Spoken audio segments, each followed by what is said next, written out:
All right, welcome back to Age of Gladiators. Except this is Age of Gladiators Reforged, which I was originally just going to do a quick little touch on because I assumed it was just going to be a slight overhaul, improving the resolution, etc., very simple things. But they actually ended up going in and revamping some of the core loop.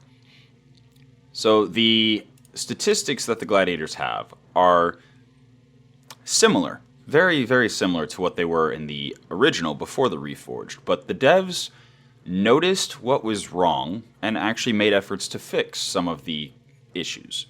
So, the first thing I'm going to touch on is the dexterity still does the same thing. It was the strongest stat in the original, and in the remake, it is still a very valuable stat, except now all it does, well, still all it does, is determine the hit chance. So if your gladiator has maxed out, which is 150 dexterity, they have a 75% chance to hit. But with one small change, by adding this focus ability, we'll get to all the other changes in a moment, but this is a very key one.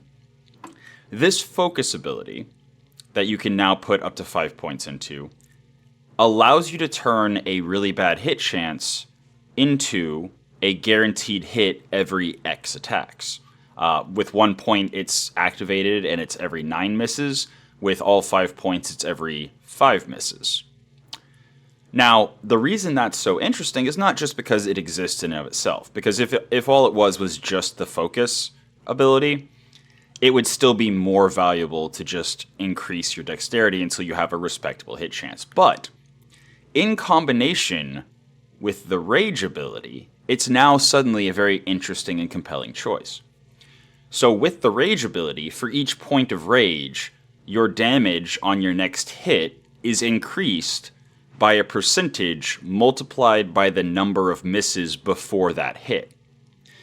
So again, if you put all 5 points into focus, every 5th hit, or every 5 misses, you're guaranteed a hit.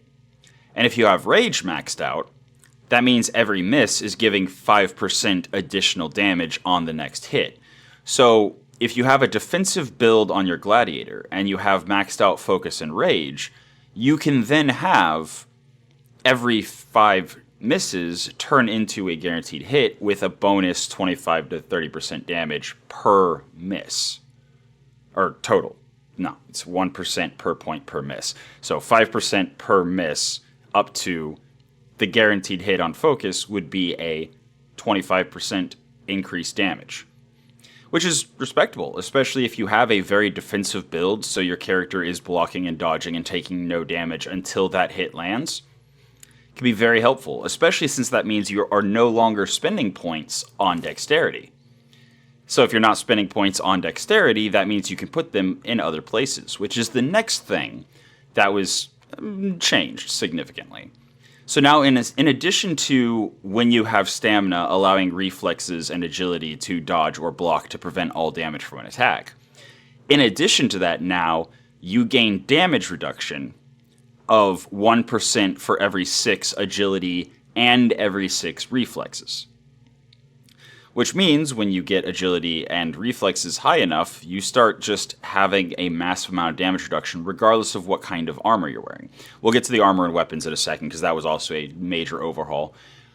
But just specifically focusing on the stats for now, there's more interesting decisions to be made between, do you go with a defensive build, do you go with an offensive build, do you go with a balanced build, in part because of the changes to the stats, but also, or in part because of the changes to the points that you can, or the abilities you can put points into, but also because of how the stats were changed in and of themselves.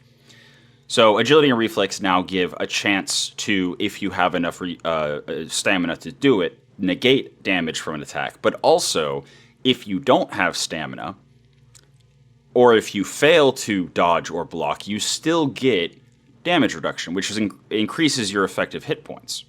Which is very interesting. It's a much more compelling decision than, whether you just go dexterity to hit or reflexes and agility to dodge. But then if you don't have stamina, neither of them work. Which, in doing so, reduces the importance of stamina to a degree, because now you can actually make a very defensive build that just soaks damage rather than trying to prevent it. And then if you do have the stamina, you prevent it, which is cool. But you don't have to anymore get stamina incredibly high just to be able to do any of the things. Because in the original iteration of the game, the original Age of Gladiators, if you didn't have stamina, you couldn't dodge, you couldn't block, and you couldn't attack. So if you didn't have enough stamina, none of those mattered, basically.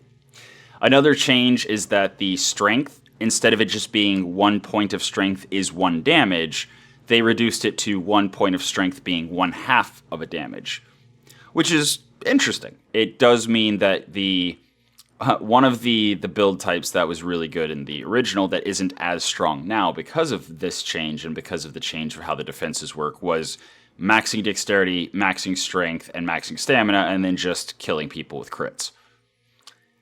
That was also changed because now crit chance maxes out at 30% and base crit damage is only 20%. So you actually have to put 8 skill points into crit damage for it to get up to the double damage that it took, I think 4 points to get up to in the original, 4 or 5 or something like that.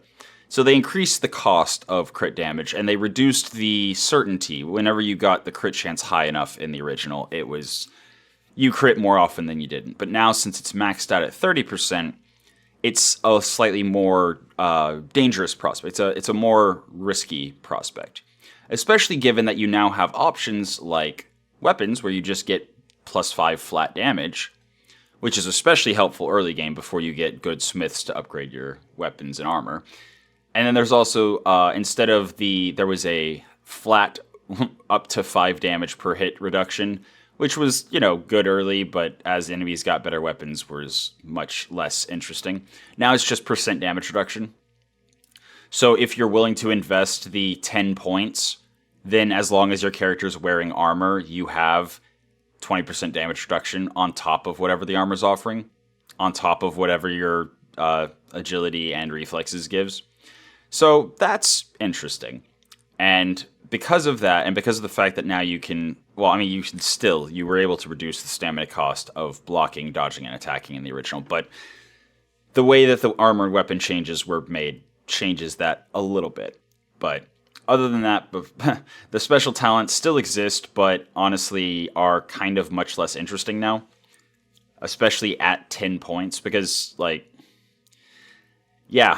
getting full stamina recovery after the first time recovering is not really that interesting for 10 points.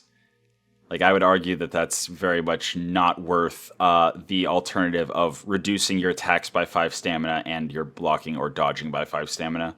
That's the trade-off. Not great. Quick reaction, now that the damage reduction changes happened, now that the armor changes happened, quick reaction isn't the most interesting either.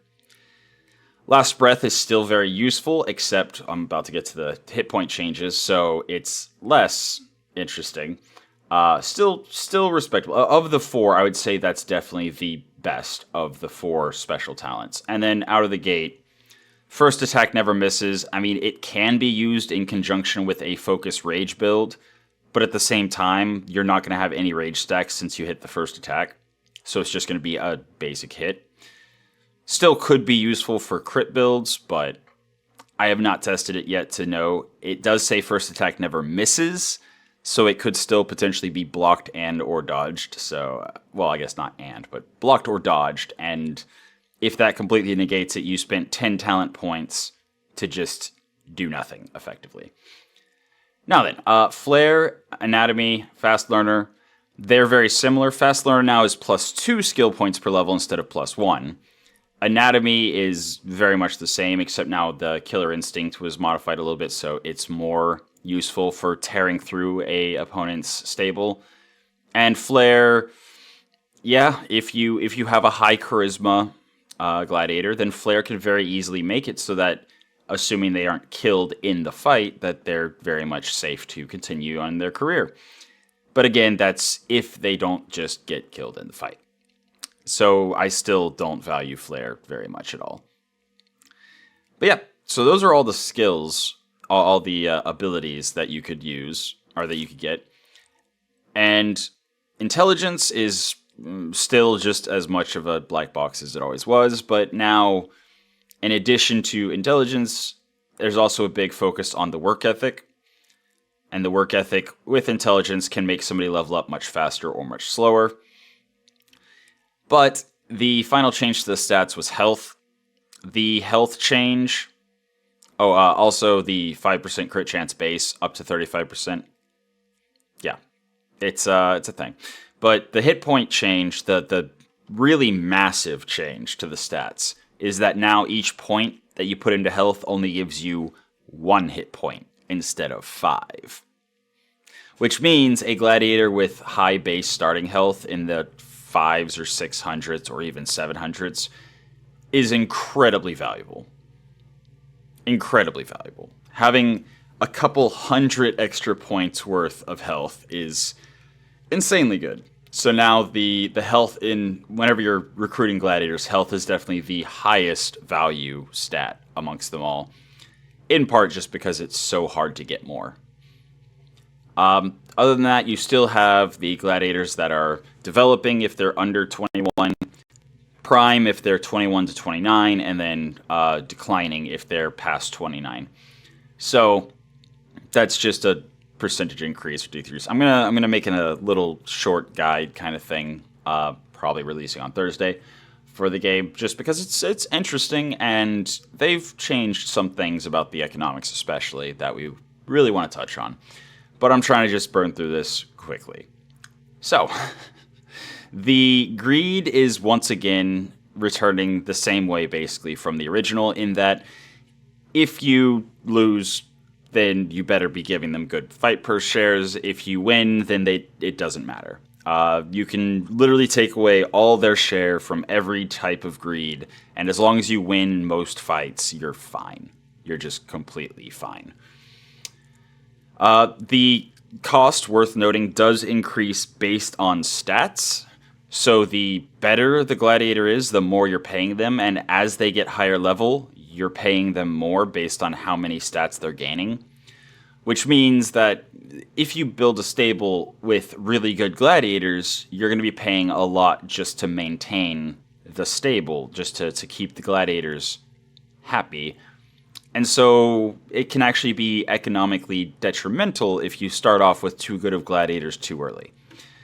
And then the last change on this screen that we can touch on is the weapons and armor. So before, you had to give them proficiency with armor for them to not have penalties to their stats to use the armor.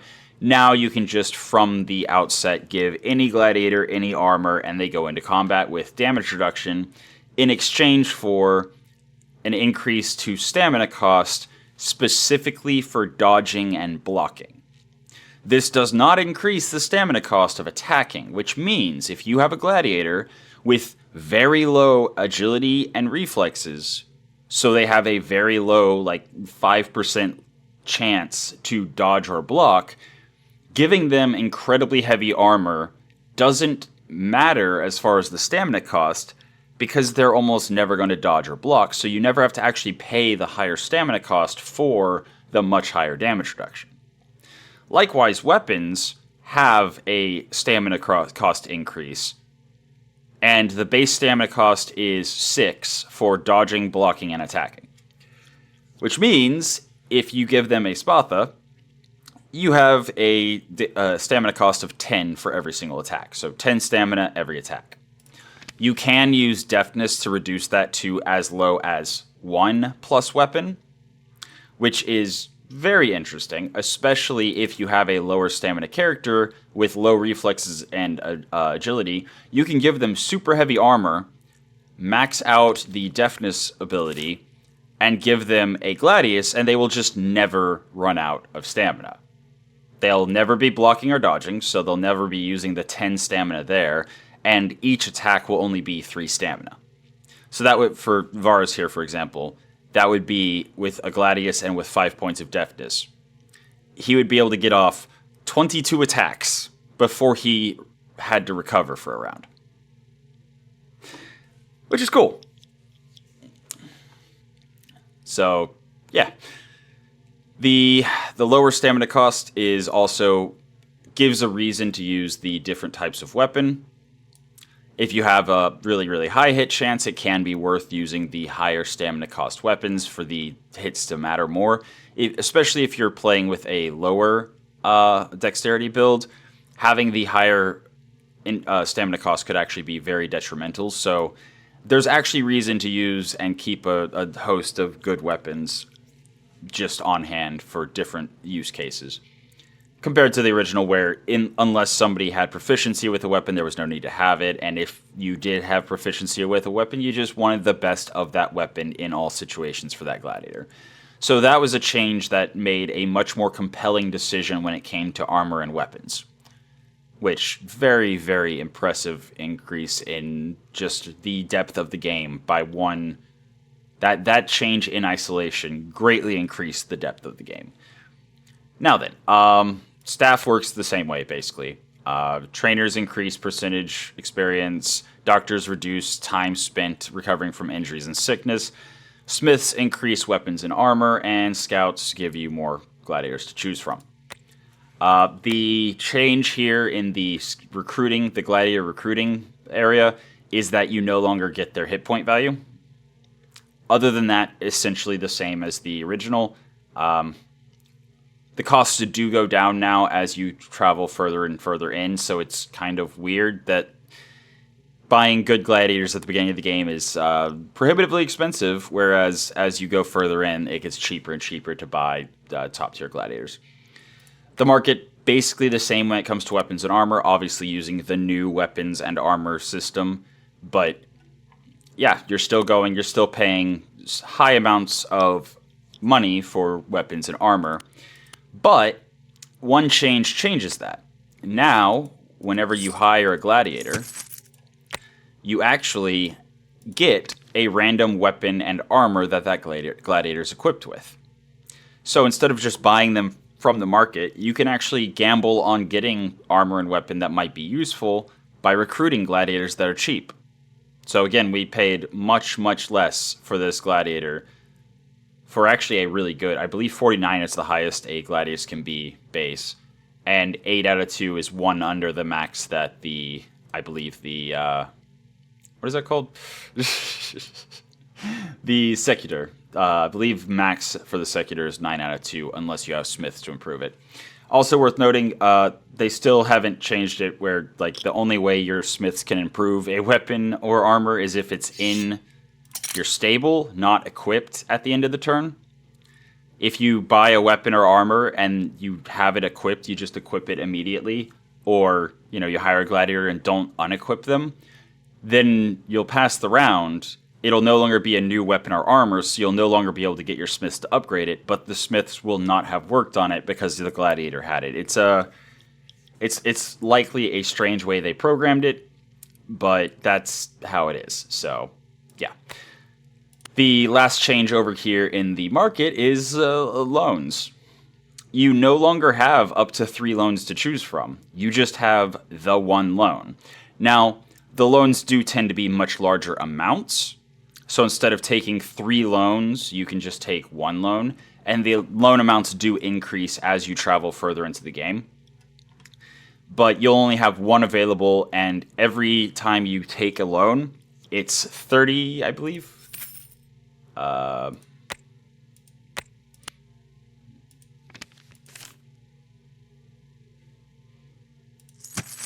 Okay, so I guess as your stable gains... Yeah, okay, so as your stable gains prominence, you don't have to care about the loan cooldown anymore. You just always have loans available. That makes sense. But early on in the game, you have a large, large patch between each loan you can take out. So that was the change that, was interesting. Completely changed the way that loans and, it's now much more of a desperation play than it was before in the original. And then the last thing before we get to the fights that changed. Right, the stable. So originally you had no real reason to not just upgrade as fast as possible, as much as possible. If you could afford to upgrade the stable to get your people leveling up faster, it was basically always worthwhile. But now you don't really need to. Now it's actually kind of detrimental to have too good of gladiators too early and to have them leveling up too much. I'm actually at the point in the game, where's the office map? So I'm just shy of Rome. So I finished Utica, Leptis Magna, like those two I've completely burned through. I'm on the third city, and yeah, this is still my stable. Because it doesn't matter. Like, it's actually bad for your finances to level up your stable. Your gladiators will be plenty strong enough if you just recruit and cycle out the bad ones to replace them with better ones. And the reason why that is fine is because now there's always an exhibition match every single time. Not just on the days where there is no actual fight, but these matches are now guaranteed to not kill or maim your gladiators. You have zero risk. No matter how badly you lose, they'll just be injured. But they will not have crippling injuries, and yeah, in addition to that, they also no longer try to retire. And the biggest change of the entire game that changed how a lot of things work is now when you go to a fight, you can choose, just like you could before, which of the other bosses you want to go against. You'll see that they get a person that you don't see any information about, but you can look at their equipment, and you still get the same side bet amount, or odds rather, to know about how the matchup is. Like Varus is apparently, out of every 3 fights between these gladiators, Varus should win 2 and lose 1. That's what those odds mean. Which means you can choose a very, very high odd. Actually, I don't really have anyone higher than 4-1, do I? Anyway, you can choose a very high odd gladiator and win fairly easily. The downside, though, is then you're surviving just off the fight purses, because you'll get a much lower return on your side bet, which is the primary way. You can see the fight purse is 10,000, but I can bet almost 30,000.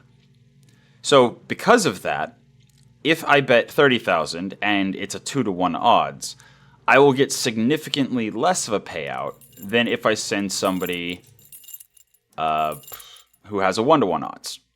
So if you have a 1-1 odds, I believe you get paid 50% of your bet if you win. If you have 1-2 odds, it doubles your money. And 2-1 odds and better, you just get less and less of a return. So then you're mostly living on the fight purse, which if you're not too worried about it, it's like, it's fine. The fight purse is enough unless you go crazy upgrading everything and getting your gladiators to super high levels. But they did greatly reduce the amount of the fight purse over the course of the game. So side betting is much, much more important now than it was in the original. But the biggest change is now, once you see the gladiator you're against, you can check the odds, but you can just back out. And then you can go back, and you can back out. So you can then go to the boss, and you can look at the exact gladiator that you're against, in this case, Magna. I can see she has a 51 dexterity, so 25% base chance to hit. 327 hit points, yada, yada, yada. So you can see exactly what you're up against. And then you can make an educated determination of how likely you think it would be that your, say, 1-1 odds. Who is the 1-1? Calvinus? No. There we go. So Turia, knowing her stats and now having looked at Magna's stats, I could say I'm quite confident she's going to win. And then we can drop in. And the combat is literally the exact same as the original, just with the slight tweaks to the management system that I discussed already, the stat system and whatnot. So you can see I'm not struggling in the least, but because it's a 1-1 odds instead of a 2-1 odds, I get a 53,640 payout on the side bet, which is 5 times what I got from the purse, even though I took all of Turia's share away from her. So the economics of the game have greatly shifted towards the bets rather than the purses. And also, when you go in and fight animals, you can bet, depending on which city you're in. The original, I think the starting city, the max side bet for animals was 400. So it's actually very valuable to have, at least at the beginning of the game, before your finances get really stabilized. It's very valuable to have a gladiator or two that you can win fights against animals and have a 1-to-1 or 1-to-2 odds. Because it just gives you a mass amount of money on days where there are no fights. And the sponsorship, you used to be able to sponsor it up to, I think, like 60% or 80% or something, and now you can only go to 40%. So there's been a major focus of the fights that do exist being more compelling, but having less of them. And having you, giving you tools to be able to go in and change things out. And the choices that you make when you start a campaign are essentially identical. The perks are largely the same. They did remove the Gladiators No Longer Wish to Retire perk because, let's face it, that just wasn't fun. The Gladiator health is worth noting. It actually does increase the cost of every single Gladiator by a little bit every time you get those points. Gladiator damage doesn't seem to. Better weapons and armor only applies to weapons and armor.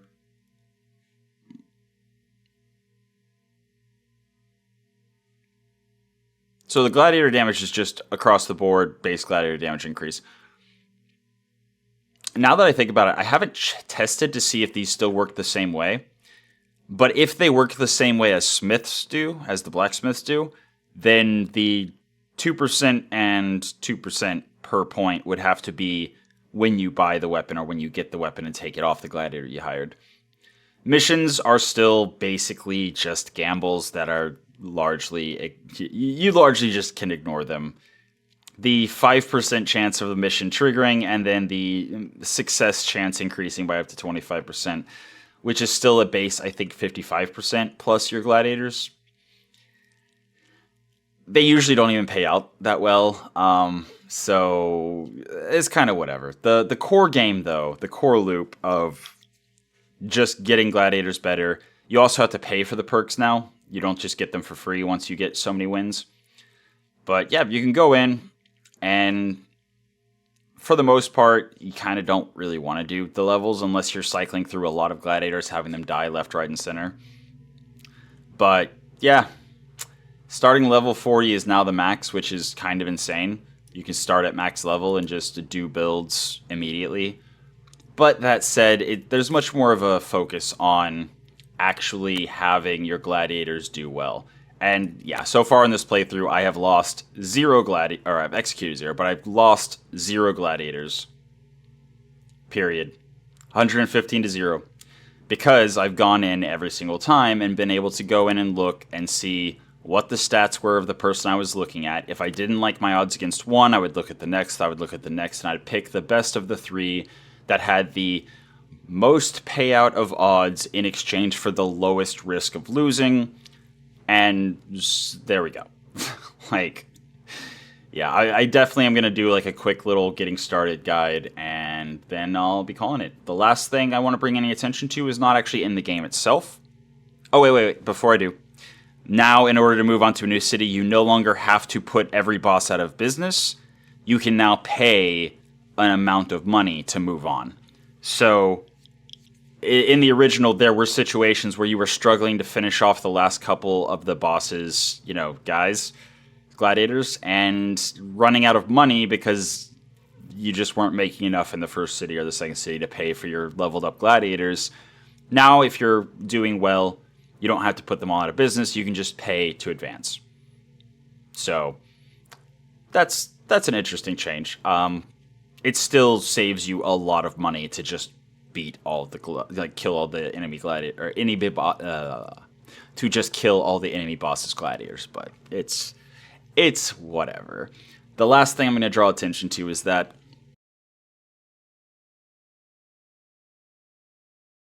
when it released, I was able to get it for $1 bundle because I already owned the original plus Age of Gladiators Reforged, but because of the discount they put on it, you basically only pay $1 for the new one.